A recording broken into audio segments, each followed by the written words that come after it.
Ladies and gentlemen, back again with our second panel for today. We look at one of the fastest growing frontiers and sectors in the world, and investment also, health tech and biotech. Around the world, artificial intelligence, precision medicine, and new biotech breakthroughs are changing how we are thinking about healthcare and how we see it.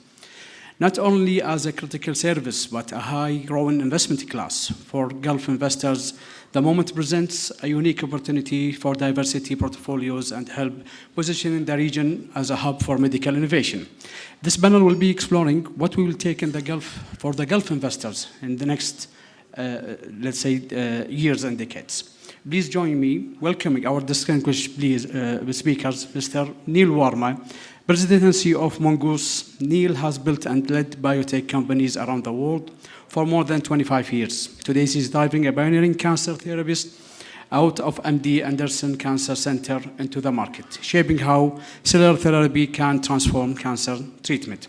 Also with us, Dr. Khatija Ali, founder and CEO of BioSapien. She's a physician and entrepreneur who have developed a MediChip, a breakthrough 3D printed biodegradable chemotherapy implant. Under her leadership, BioSapien has attracted major venture capitals funding and recognition as one of the most innovative biotech startups in the US and in the Gulf. Also with us, finally with us, Ayman, Sharaiha, co-founder and CEO of Altibbi, the Middle East leading digital health platform. Ayman has been in the forefront of the scaling health tech and region, from telehealth to AI-driven solution and health LLMs, and has helped connect millions of people across the Arab world to better healthcare. Together, they bring perspective from global biotech groundbreaking startups and the region's largest digital health platform. Please welcome with me our speakers.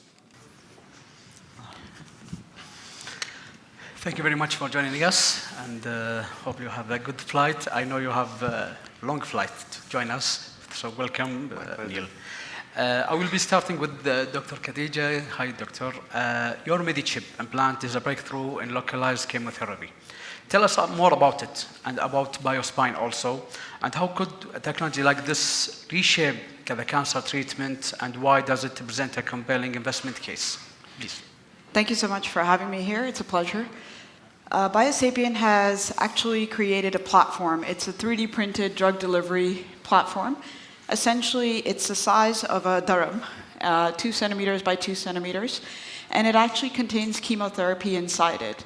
So instead of blasting the entire body with systemic chemotherapy, making healthy tissue sick, causing side effects, increasing cost of care, we actually have the ability to provide chemotherapy locally to the site of the tissue. So if this is a tumor, the chip goes directly on top, and over a course of 30 days, it breaks down and releases the chemotherapy. So ultimately, patients can receive treatment while at home, while driving, while sleeping, and still be able to keep their hair. Perfect, amazing. Neil, Mongoose platform integrates AI, cell therapy, and longevity science, and even space biology. And that way, it's really seen in one space, on one place together. Can you elaborate more on this technology and also on Mongoose Bio? Yeah, I'm happy to. Thank you again to the organizers for inviting me. My first time in Kuwait. I've been to the region a few times. First time in Kuwait, so thank you so much. Mongoose is really a company that's formed over the past 2 years, but it's based on over 20 years of foundational cancer research. The company was spun out of MD Anderson Cancer Center, the largest cancer treatment hospital in the world.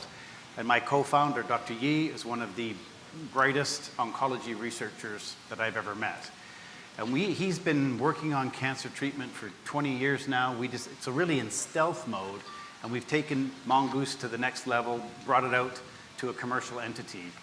And it's really the concept for Mongoose is based on one premise, and that is the immune system, our immune system that can fight and cure cancer is also the same immune system that fights aging and that also adapts to space.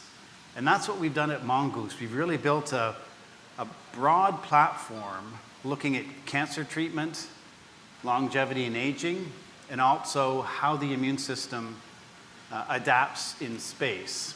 And we've wrapped this all together with a really powerful AI technology that we're using to really create a synthetic immune system, or as we say, the AI provides us the opportunity, provides us with kind of night vision to be able to look inside the body's immune system such that we can fight cancer, such that we can provide a healthy lifespan or a longer, healthier lifespan. So now we're taking this on the road globally. We've got our center in Houston where we're looking to run clinical trials.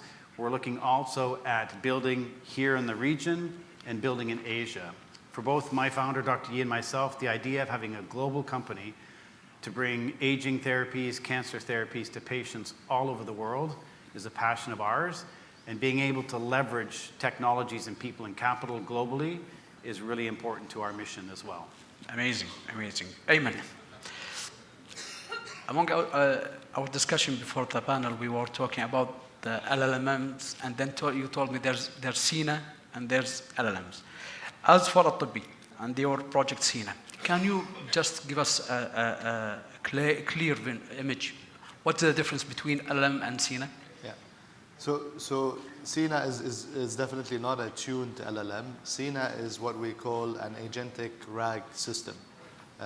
What we mean by RAG is retrieval augmented generation. So we actually use large language models to basically identify user intent, make it context aware, and then try to retrieve the answer from our own knowledge base. So it's grounded truth. We use our own medical content. We have 2 million pages of healthcare content, and soon 6 million consultations that we're going to inject into our knowledge base. So the goal here is to identify the intent and then use one of the large language models to, we call it an embedding model, to turn it into a vector database. And then that and then we use another model for summarizing the answer and then bringing it back to the user in a conversational manner. So we don't take, for example, OpenAI's ChatGPT and tune it on our own medical language. We use our own healthcare content to basically drive the conversation. Amazing, amazing. Thank you for this clear view of SINA, and wishing you all the best with this project. Dr. Khatija, we are on an event talking about money, so we have to touch that base. You have raised over than 12 million for BioSapien, MediChip, from investors including Hikma Ventures, SOSV, and UAE Angels. And you even secured funding for clinical trials also on the ground in the UAE. What are Gulf investors looking for what is different than the Western, let's say, VCs and other private equities? That's a great question. So I think Western VCs are looking for a quick exit, more pipelines, excuse me, whereas the Gulf investors are looking for something that is regional. So ultimately, the goal is that you have a technology similar to ours that you can actually translate and bring to the region and be able to co-develop alongside. So we're not just like a Western imported technology, we're actually building on the ground. And I believe that with the Gulf investors, the key thing really is long strategic plays. Right, so they're thinking beyond the science. They're thinking about how does this fit strategically, nationally, globally, within the GCC as a whole. And so by investing into a company like BioSapien and investing into biotech, I think what they are able to do is create a playbook that allows for other pharmaceutical companies, other biotech companies to be able to leverage the tools that already exist in the UAE, primarily their clinical trial sites, the accelerated regulatory, the cost-efficient elements of running a trial, all the talent that exists there as well. So I think it's more of a national play in which the goal is health sovereignty. Thank you, Doctor. And touching that point, going back to Neil also, you have mentioned that this is your first time in Kuwait, and the region is maybe second or first time in the region. So what are you looking for in this conference and this gathering and this event? What is your vision for Gulf region, and what does Kuwait fit in this strategy and with Mongoose partnership, let's say?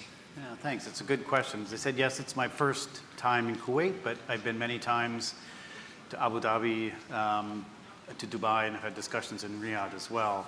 And I think, just to echo my colleague's point, as I said initially in our conversation, it's a passion of ours to be able to provide our life-saving technologies to everybody around the world. So I've been honored and been really fortunate to have run companies in Canada, where I'm from, in the US, in Europe, in China, in South Korea. So for me, I see a huge advantage to companies. These are small emerging companies. I'm not talking about NVIDIA and Amazon. I'm talking small emerging companies. I think if we can leverage different parts of the world and access capital and access talent and access people, there's a huge return to shareholders rather than just focusing, which a lot of us do, on the US market. So that's number one, provide drugs to save patients' lives all over the world. And since I've worked all over the world, I want to be able to leverage those advantages. And one key region, which is now growing tremendously well, and I first had interactions with this region when I used to run a South Korean company. And I had a lot of interactions with folks in the region here, and I understood the advances that are taking place here. So my now running Mongoose, coming to Kuwait, coming to the region, is looking for, and I appreciate that the region is looking for infrastructure. They don't want only a quick return. They want people to invest locally to build infrastructure, and that's what we've committed to at Mongoose. We want to bring our cell therapy manufacturing units here. We want to set up our longevity clinics here. So coming to Kuwait, coming to the region, I'm looking for kind of partnerships. I'm looking for kind of infrastructure partnerships, whether it's running our clinical studies in hospital networks in the region, certainly accessing capital investments. We're willing to invest locally. We're looking for investment partners that can help guide us and connect us to the right people, but investment capital is certainly an important element for us. So me coming here is looking at how does this region, because it's not just Abu Dhabi or just in Riyadh. I see this as a large region with large population. So how can we at Mongoose, where are we best positioned to build our clinics, to build our infrastructure, and how can we access capital and talent, and how can we train individuals locally, provide our expertise, but also gain from the region's expertise. So it's this partnership which I'm really interested in establishing in this region, and in several countries in the region, not just the bigger countries, but certainly there's an interest here. Ayman, talking about the raising of funds for the healthcare, and talking about what Neil have mentioned now, to have a prepared already there infrastructure for a healthcare or smart healthcare services. Altibbi have raised 44 million in 2022, and now it's the Middle East largest AI-based digital health platform. And the region's smart healthcare market is expected to grow 212% by 2033. From your perspective, building an Arabic, let's say, AI model, will that reshape the infrastructure that already we have here, that what Neil is looking for, or it already have been changed or reshaped from last, let's say, raise you have done from Altibbi? So definitely from an artificial intelligence perspective, the definition of infrastructure now is very different, right? It's no longer, we're not talking about physical brick and mortar things. We're talking about, essentially data, and actually large language models, or models that actually can interact with patients in a natural manner and extract more data to basically improve outcomes. It's quite different from what we're seeing in the US. From a macro level, they're similar, but the US is more focused on consumerizing healthcare, focused on applications. What we are seeing here is, there's a lot of government intervention. So you have to work with the regulator and basically build systems that are integrated with their centralized platforms. So yes, investing in infrastructure here requires a lot more data extraction capabilities that would basically enhance these models and integrate them into the systems that we're seeing built by governments here. Yeah. Can I ask just a question to Ayman, please? Because this AI is obviously fascinating. Everybody talks about AI, and it's very popular over here, I've noticed, which is fine. But how do you vet AI companies that have this vision without substance? There's a lot of talk about AI, and when you break it down, the number of companies that have generated data using their AI platform, and there's few of those. So how do you judge whether it's real or just... Absolutely, I think that's a great question. Because we get approached by a lot of different companies, and essentially, if the first layer I would judge by is that if this company is just doing prompt engineering and a wrapper on a large language model, then you realize there are not much barriers to entry there, right? Exactly. If there are two things where when it comes to like moats or barriers to entry. I think it's the local integrations with different systems, the amount of integrations that you have, which builds a much better user experience. And then data when it comes to tuning certain models. So for example, with us, we use Whisper to transcribe from voice to text, but the word accuracy rate on Whisper is very low in Arabic. It's around below in the low 70s. When we train it with our own data, we've managed to get it up to around 89%, which is much better. And then that has ripple effects down the value chain when you're transcribing voice to text and then interpreting that text, extracting the data from that text. So there is stuff on the capability side, stuff on the data side, and stuff on the integrations. But yeah, doing just prompt engineering is I know life is going to be simple like that, but that has very low barriers to entry. Yeah, still focusing on data. So, Dr. Ali, there's a thought, let's say, a perception that biotech investing, or let's say the data that is gathered from the biotech industry, it's only for established pharma players in markets like the US and Europe. As founders of BioSapien, how do you respond to that? Well, look, I think all investments lead to risk, right? And you have to be able to absorb the risk. I think within biotech, the concept is it's high risk, high reward. And so you have to have a threshold or an appetite towards that. Now, within biotech, if you're talking about, AI, gene therapy that's going to be commercialized in 30 years from now, that's a different risk appetite than potentially something like our technology, which is based on pre-existing drugs, if that makes sense. And so I would like to say that I think to the GCC as a whole, there is a strong need for early stage biotech investing within the region. If I were to take a step back looking at the ecosystem, right, there's research, there's clinical, and then there's commercial partners. In my mind, that's what makes an ecosystem within biotech. There's a lot of confidence and strength within the GCC when it comes to the clinical aspect of things, whether we look at Riyadh with King Faisal Hospital or Cleveland Clinic in Abu Dhabi or the Sultan Hospital in Oman. So these infrastructures are already in place. And so that helps to de-risk the outcome a little bit further, if that makes sense. Yeah.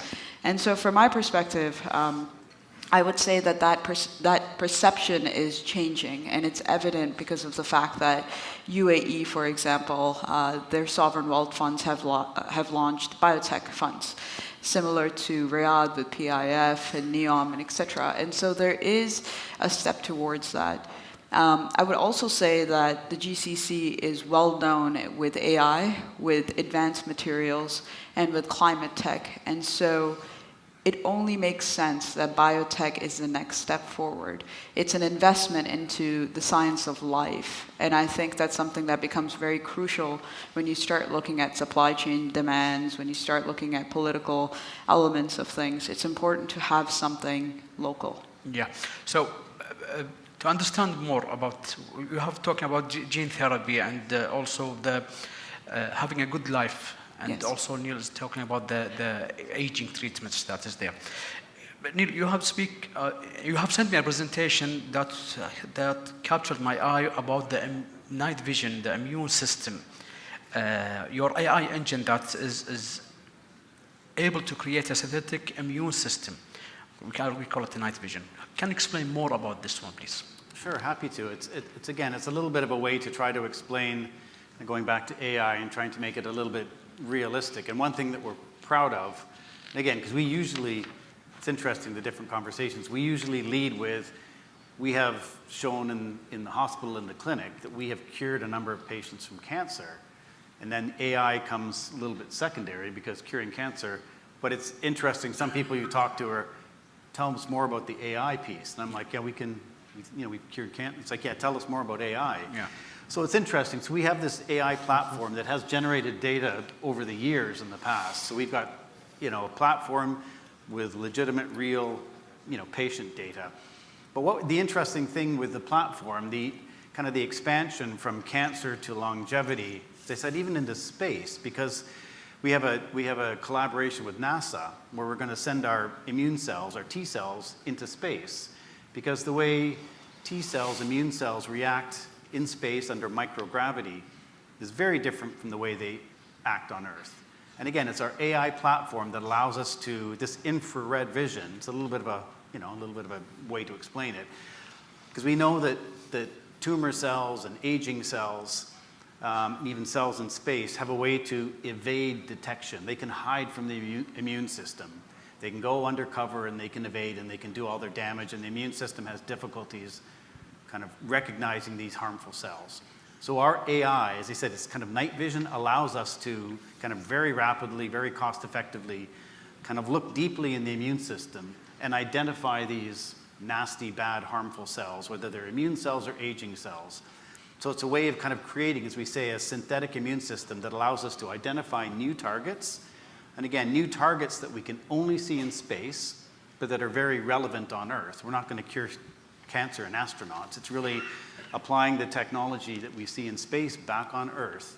So this AI technology that we've developed is very powerful in allowing us to kind of get underneath the cloak of the tumor cells and the aging cells, to be able to kind of elevate them so we can identify them and we can create a therapy that will target these cancer cells for elimination or target the senescent cells or aging cells for elimination. So really potent technology.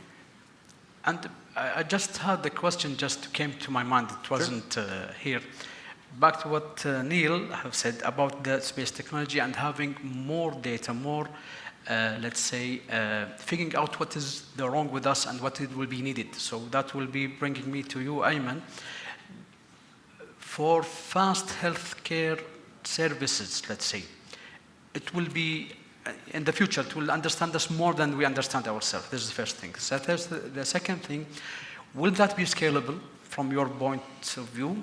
And will that be a good bite for the investor and the GCC? Can you say it again? Will what be scalable exactly? The fast health tech and what data that it is gathering from, like Neil said, from the space sectors and treatments. Look, with internally, when we talk about AI, we're like, if you're thinking that you're building for 3 years down the line, you're mistaken. We only see 6 months at best because things are changing very fast.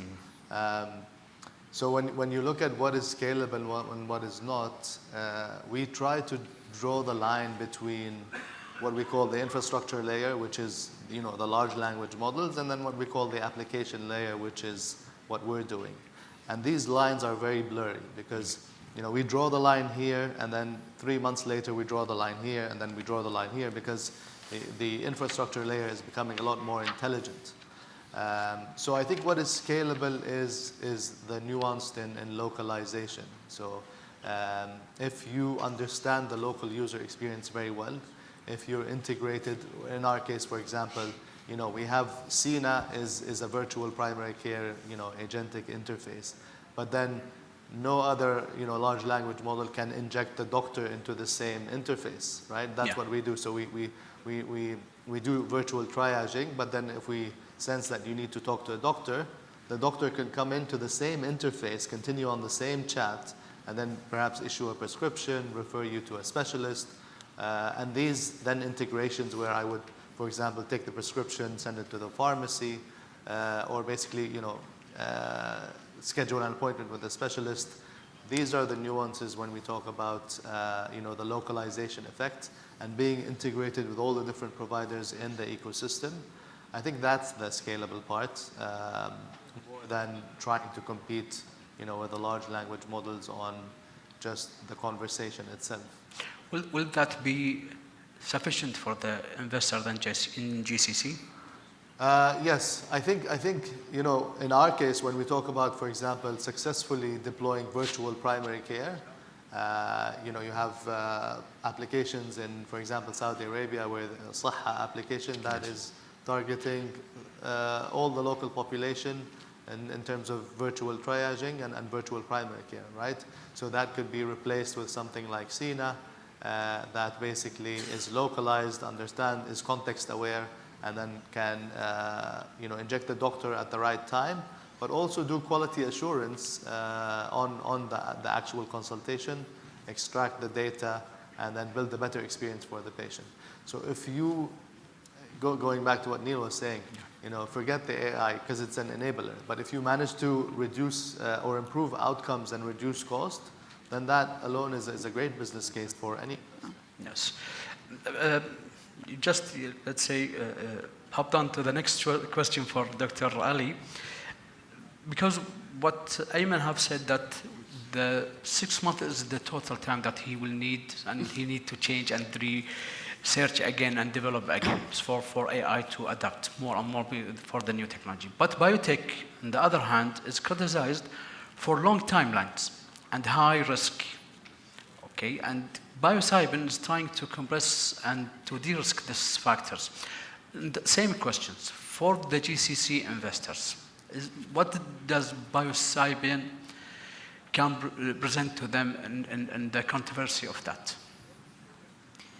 So just to clarify, you're asking in regards to the timelines to biotech, Yes. right? So, I mean, that's a great question, right? Anyone that looks at biotech knows it takes about 15 years to get from an idea to bench, and then maybe another 20 if you're lucky, through phase 1, phase 2, phase 3 for a novel small molecule or a cell and gene therapy. And so it's a long ride.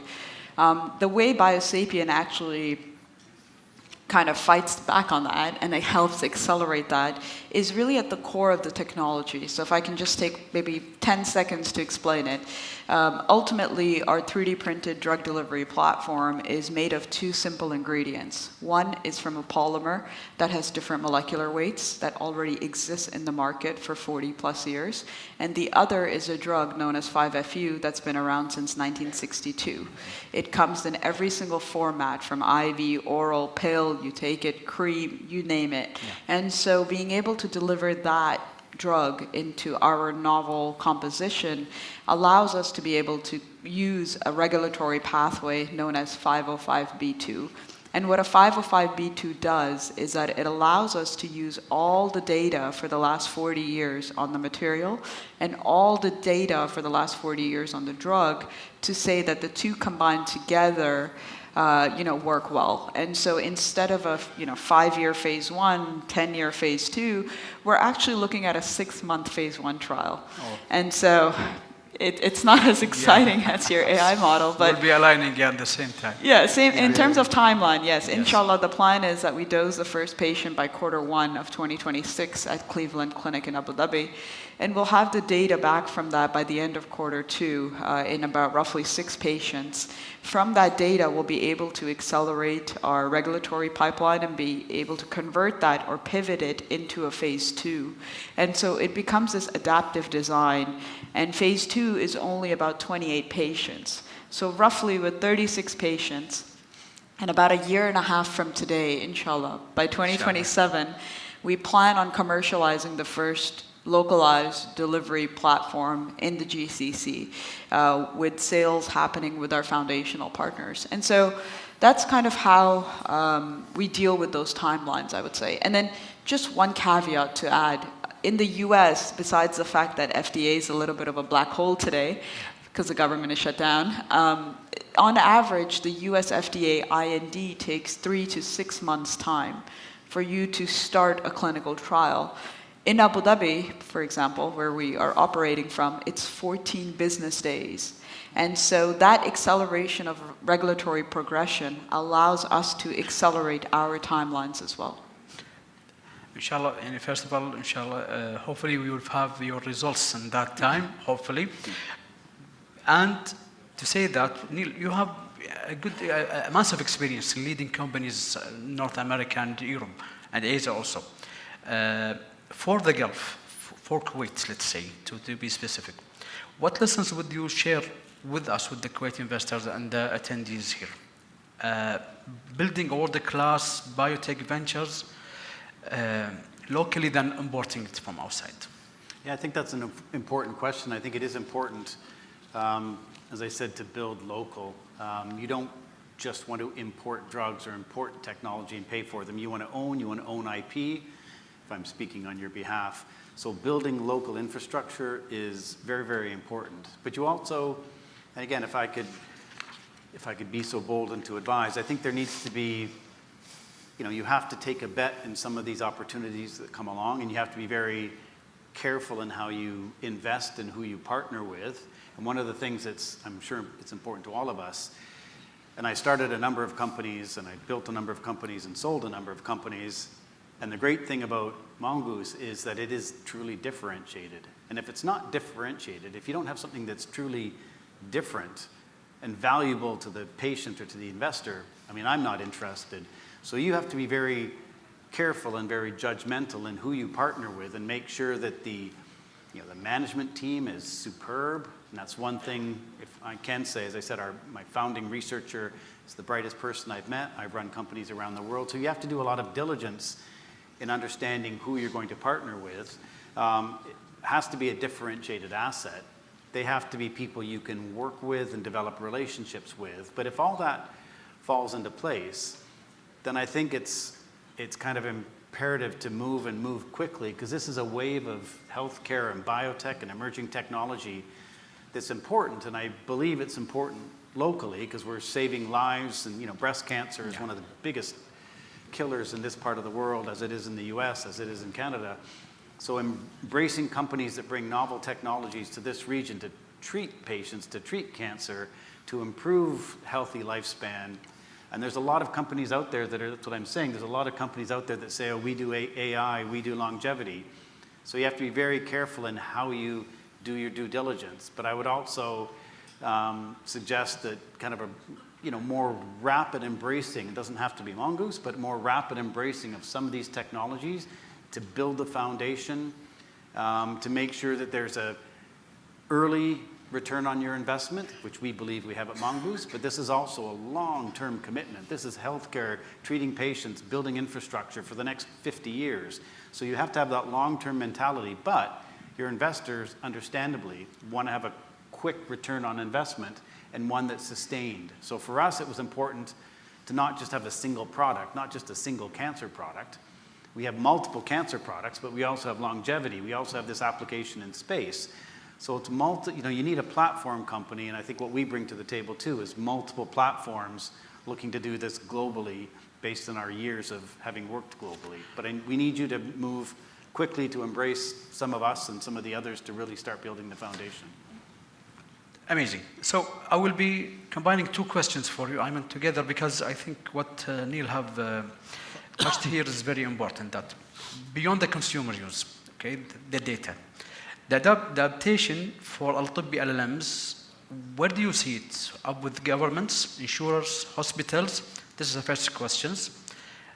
And how to translate that into a revenue. The second one, what does the Gulf investors playing roles in scaling up Arabic medical AI globally from your point of view?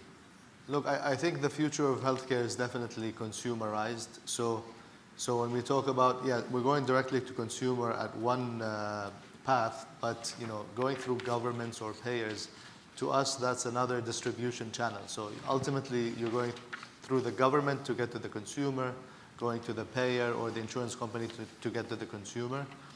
And I think the incentive for the governments and payers, because they're both healthcare payers and insurance companies, is basically improving the quality of care while reducing cost. So with governments offering a first line of defense virtual primary care program that can absorb the whole population with the enablement of AI, and then triaging that, it would be AI first and then the nurse and then the doctor, by the time you get to the primary care doctor, you've had actually solved most of the problems. And then you focus on healthcare education, you focus on prevention. That alone provides a great quantifiable business opportunity. For payers, the same thing, because governments are paying for healthcare, insurance companies pay for healthcare. If you can improve outcomes and reduce the cost, and you see all insurance companies in the region now offering primary care telehealth. So the next step with us is CINA, which is virtual primary care 2.0, is offering that interface that is pre-primary care, and then it leads to primary care when the patient needs to. Because essentially we're training CINA on 6 million consultations with structured recommendations. So I should be able to triangulate what your case is based on your attributes, and then see what other consultations, what was the resolution of those, and then offer it to you with certain level of confidence. Yes. From the investor scalability, I'll help, let's say, on reaching that scale. Yeah, I think it's the realization that there needs to be some local champions. This is digital sovereignty. We're talking about, the Arabic medical language that needs to be localized to every person in the region. Looking at it from an infrastructure lens and investing in it, because that's going to enable the whole ecosystem, is one thing. But also looking at it from improving outcomes, as I mentioned, and reducing cost, the opportunity is massive. Yeah. And very well, it's massive and it's there, but there's always some resistance in the beginning, or let's say in the middle way. Dr. Khatija, the same questions, let's say, in the same area, for the Gulf investors, there's always a question lying around there. What is the regional real value? And how can biotech investment, like the one you have created and you are operating with, benefit the region from, let's say, talking about patient access, local clinical trials, and knowledge transfer from your perspective? Yeah, I think that's a great question. So in order to create value in the region, you have to build in the region.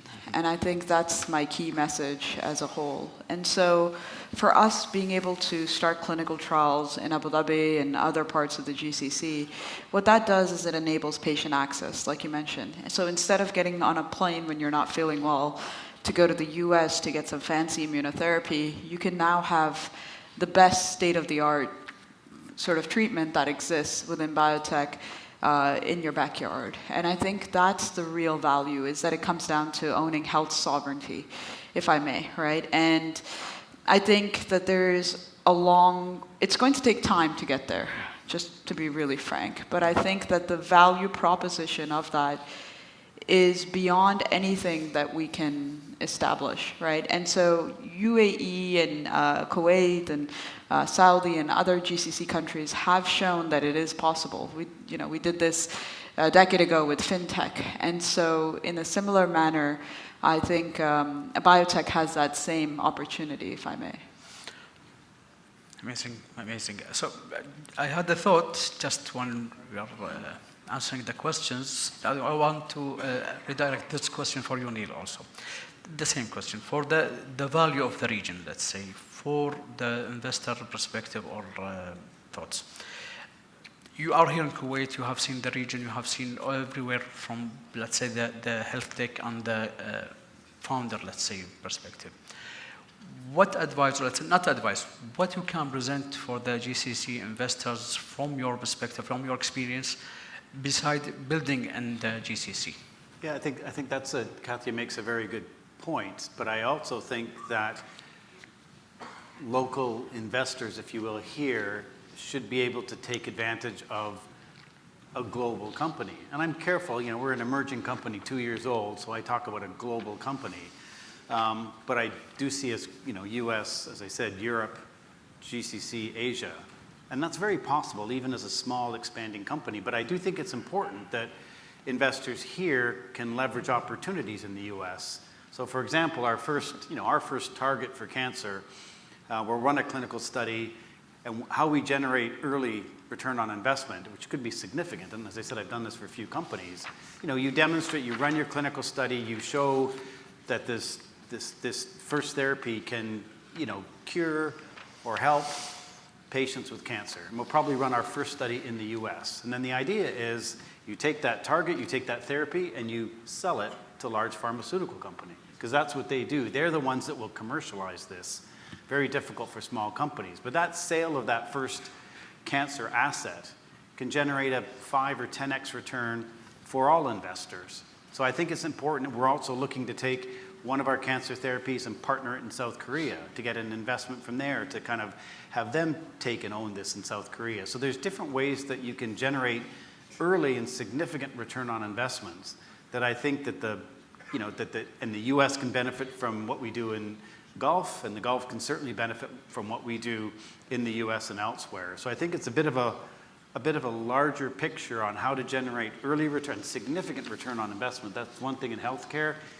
If the drug works, if the therapy works, pharma companies will buy it for a multiple of what the early investors get in. So there's ways to benefit from what we're doing globally for all of our investors and all of our partners. And I think that's, so it's not in addition to local infrastructure and economic development and training of personnel and building up this region as a center of excellence in healthcare, there's also an opportunity to make outsized return on your investment as well. A general question for all. Now, like we said in the beginning of our panel, that we are looking to, or expecting that there will be a growth in the smart health care and the biotech to 2033 by 212%. What's your outtake, Dr. Khatija and Ayman, and I will finish with Neil to wrap up our panel. So, Dr. Khatija. I think that's 112%, you said? Right? 212%. 212. 212 by 2033. I think it's definitely higher. I think that if there is a way where we can empower the local GCC to be able to utilize the tools, because AI is a tool, right? And be able to rely on sort of the years and decades of experience of investing and building companies and building things, and target that with keeping the patient at the center of it. I think the sky is the limit for sure. Yes, Ayman. I agree. I think the opportunity is much larger, and AI is going to enable us to target the vast majority of the population much sooner than we think. I think when we say 2033, maybe 2 years from now, you're going to say 2028, maybe 2027. Yeah. Things are moving at a exponential pace. And it seems like we're always overestimating or shooting beyond, when I think the time horizons are much actually shorter than we think. Yeah, that's a really good point. I think it's either the same number, but much faster, or if you want to pick the same time period, the number's much higher. But so I agree. I mean, I live in San Diego, and that is a biotech hub, has grown over the past 10, 20 years enormously. Not to say what Boston and San Francisco have done. So, and you look at Singapore, I lived in South Korea, I lived in Seoul, and what they've built from kind of next to nothing very quickly is remarkable. So the opportunity is here to grow exponentially. Again, you have to make smart investments, pick the right companies, the right people. But that's what I'm saying. Do it, and this is not for Mubadala's out there. Mubadala doesn't invest. They're huge, and they're not where we're targeting. So it's more the family offices and the local VCs that need to get together, work collectively as a group of companies, countries.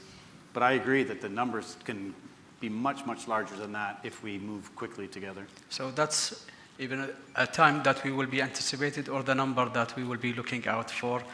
Dear panelists, Dr. Ayman, Neil, thank you very much. It was a pleasure having you with us. Dear guests, thank you very much. I give applause for our speakers. Thank you very much.